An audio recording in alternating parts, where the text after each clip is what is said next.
Percy puffed grumpily into the yards. He was feeling put upon and said so. "I feel put upon," he complained to Thomas. Thomas was confused.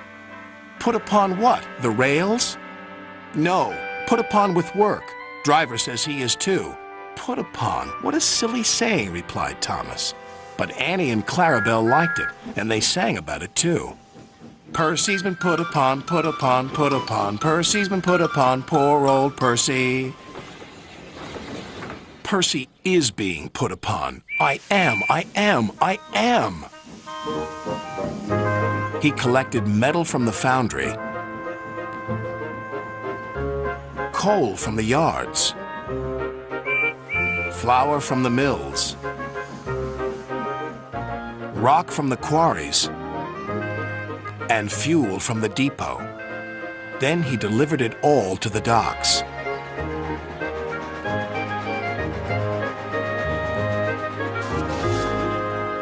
Next, he collected some empty freight cars.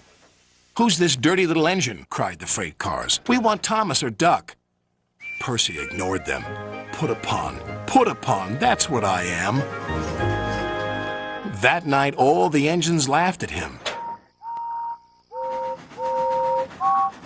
"We can see what's been put upon you," said Thomas. "Silence," said Sir Topham Hatt. "Percy, you've done a good day's work. Now get a good night's rest."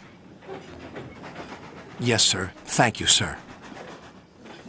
Next morning, he took some freight cars to the coal yards. Then he had to push empty freight cars to the mine shaft. When he arrived, there was trouble. The foreman spoke to his driver. "The freight cars are stuck on the mechanism. All they need is a good push. We'll do it right away."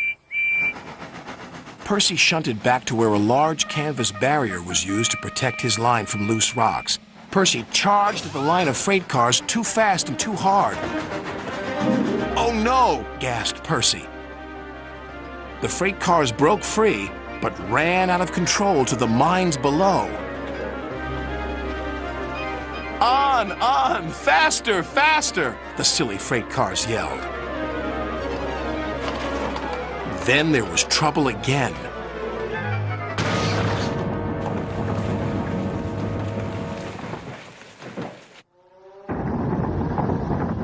"Get out of here fast!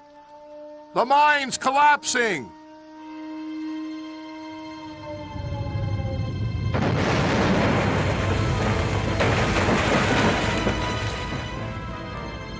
"We'll just have to make a run for it, Percy," called his driver. "There's going to be an avalanche," wailed Percy. And he was right. Worse still, the track he was on began to crumble. "Oh, help!" wailed Percy. Then he remembered something he had seen earlier. "There's a canvas barrier by the track. That might save us." They were just in time.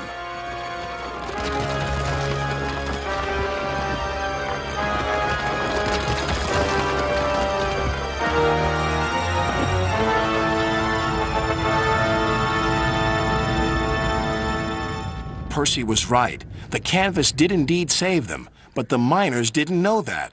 "The avalanche has buried an engine and its crew," shouted the foreman. "We must help them." When Percy had been rescued, Sir Topham Hatt spoke to his driver and fireman, then to Percy. "Driver told me how brave you were, Percy. As a reward, you will be repainted at the works." "Oh, thank you, sir." When he returned, Percy's coat glistened in the sun. "I'm sorry we teased you, Percy," said Thomas. "You were certainly put upon by that avalanche." "Yes, indeed. But just look at my new coat of paint. Now, I don't mind that being put upon me."